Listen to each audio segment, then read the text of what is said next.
Bonsoir, mes amis. Bonsoir, tout le monde. Hello, my friends.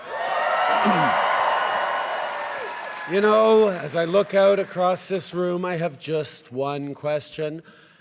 How's the Liberal Party doing tonight?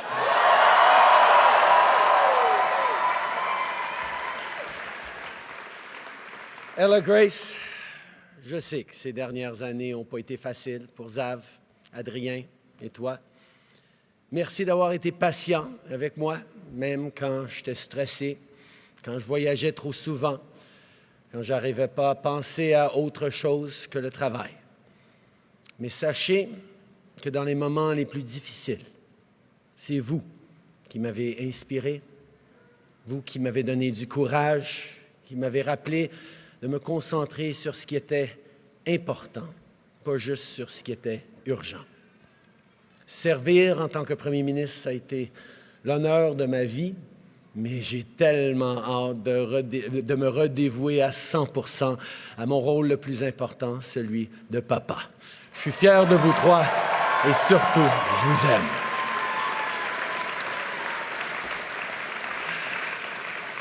Now, sit down. Now, I can imagine that you're all expecting me to stand up and talk about all that we've accomplished together.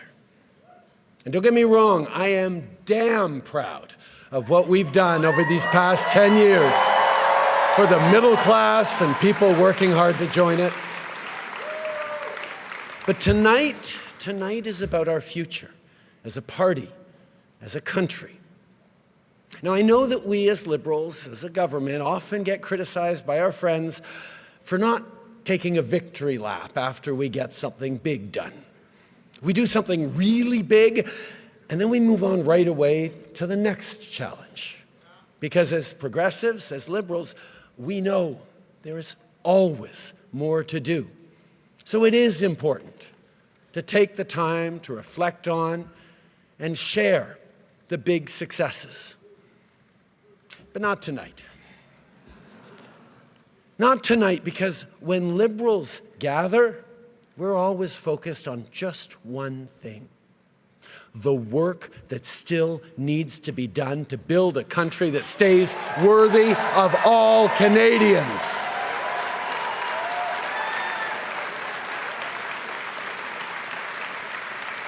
And simply put, that's the work of a lifetime for each and every one of us.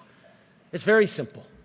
Liberals are dedicated to making this country even better, not because we think it's broken, but because we have an opportunity and therefore a responsibility to ensure that Canada stays the best country on earth.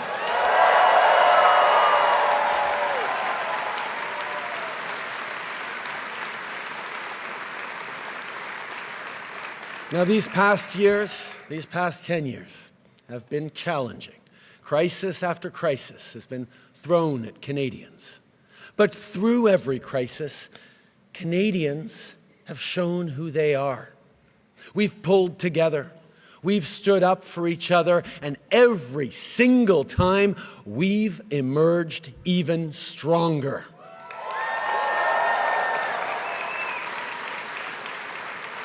And now, as Canadians face from our neighbor an existential challenge, an economic crisis, Canadians are showing exactly what we are made of.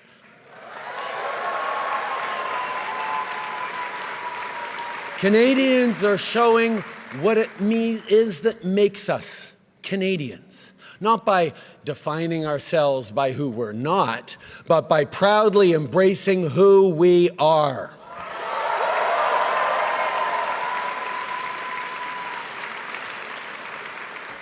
We're a country that knows that standing up for everyone's fundamental rights is the only way to protect our freedom.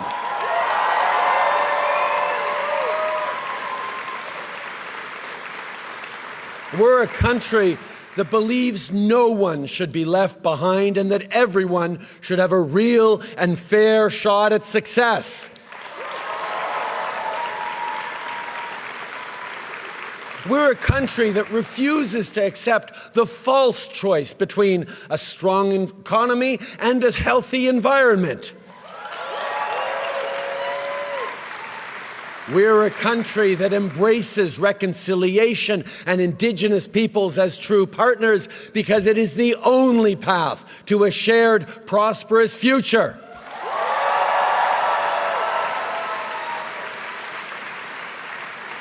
On est un pays qui fait rayonner sa culture et protège son patrimoine.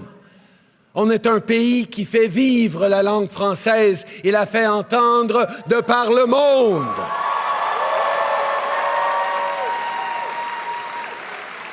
On est un pays qui célèbre sa diversité et trouve force dans ses différences. We're a country that celebrates the right of each and every person to be who they want to be, to pray as they pray, and love whom they love.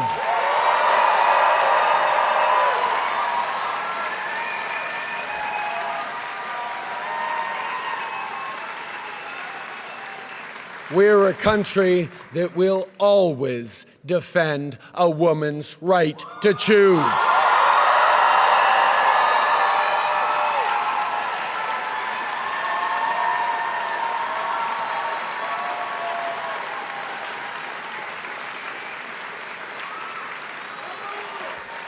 And we're a country that will be diplomatic when we can, but fight when we must, elbows up.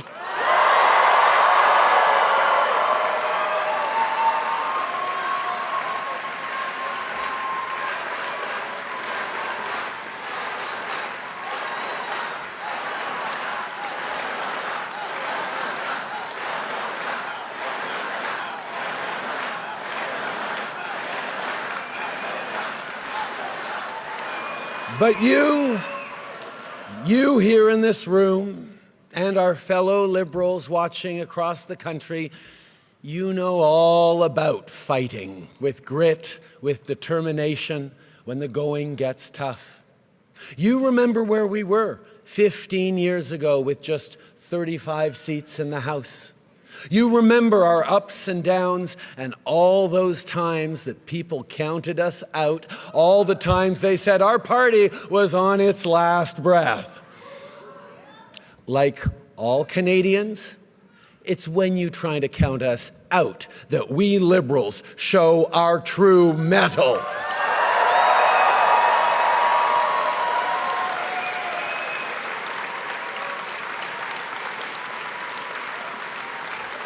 Vous l'avez montré en 2015, en 2019, en 2021.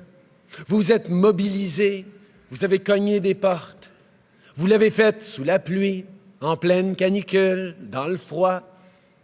Vous l'avez fait en pleine pandémie avec un masque sur le visage. Vous vous êtes battus pour votre pays et vous l'avez changé pour le mieux.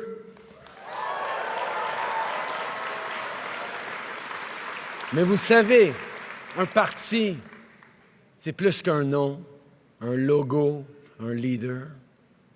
C'est vous. Vous qui, à chaque jour, portez les espoirs des Canadiens. Un pays, c'est plus qu'un drapeau et un territoire. C'est une vision. Une vision qui se bâtit peu à peu, jour après jour, entre amis, entre voisins. Et je veux remercier tous ceux qui ont été là pour qu'on bâtisse ensemble cette vision. Je pense à mes premiers bénévoles, il y a 18 ans, à ceux qui ont été là depuis les tout débuts. Reine, Louis-Alexandre, Stavroula et tant d'autres. Je pense au stationnement d'une épicerie de Papineau, où on est allé parler au monde et les convaincre de se joindre à ce mouvement. Tonight, I'm also thinking of two friends in particular who've been there with me and for me every step of the way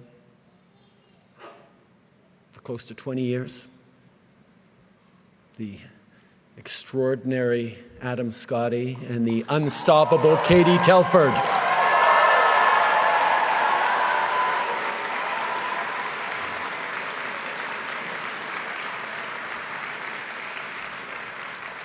Now, as I look at all of you in this room, no speech could be enough to thank you all as much as I'd like to, as much as you should be. I can't even offer you a well-deserved break because, once again, we need you. Your country needs you maybe more than ever. And I have no doubt that you will answer the call because you've done it before. Liberals will meet this moment.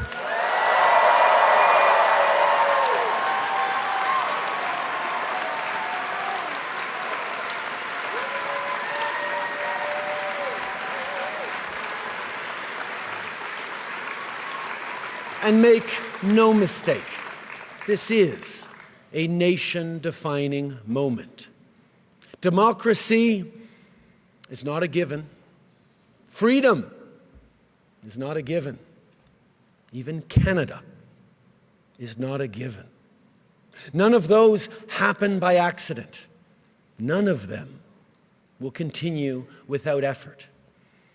It takes courage. It takes sacrifice. It takes hope and hard work.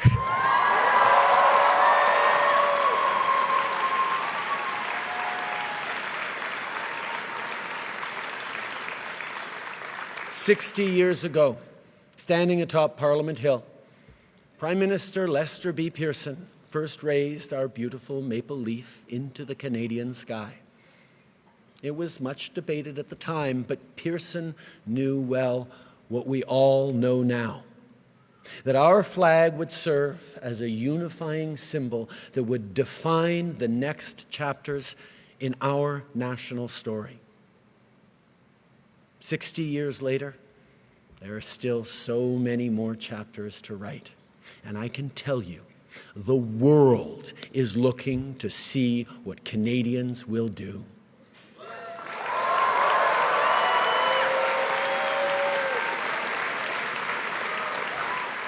So let us not dwell on all the great things we've achieved over the past 10 years.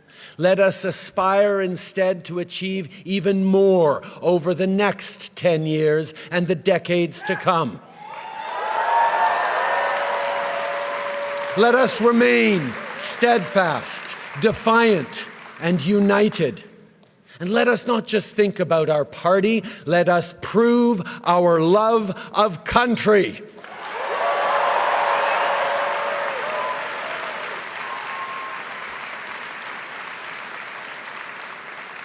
As your leader, as your Prime Minister, I have done my level best each and every single day to help build a country that stays worthy of all Canadians. I've done it for Xavier, for Ella Grace and Hadrian. And I've done it for your kids too. And I've done it with you. And although you'll always find me alongside you, cheering along, their future and your future is now in your hands. Merci, mes amis. Merci pour tout.